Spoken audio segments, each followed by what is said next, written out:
mây làng ô cơ sông bưu hay mà nay em bưu ở xây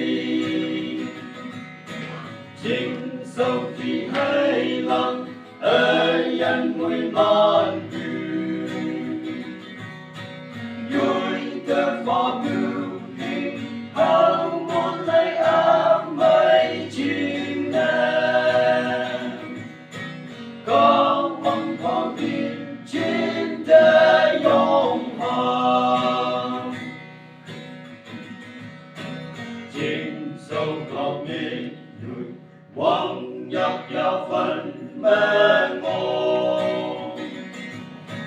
bưu ngôi bằng a chu chín ân nhân lên hoàn thành everyone to you bưu kai em đi eternal Christos si vong mai lần như mẹ con trong mang lớn ở mây xin hãy chim bưu ân lịch âm mây làng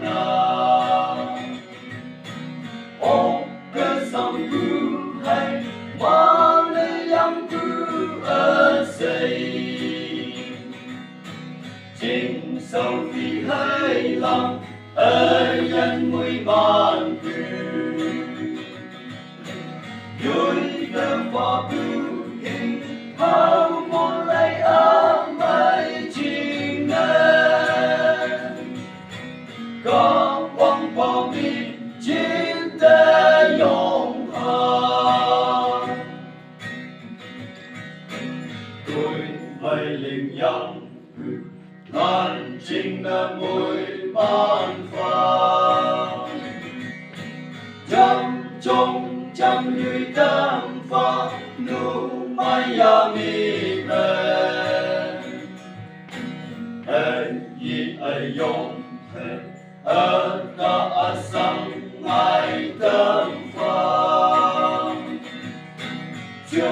bên ly cái ya chim sâu cả mi mùi mà làm như em pha xích hay chim bưu ân lịch âm mây làng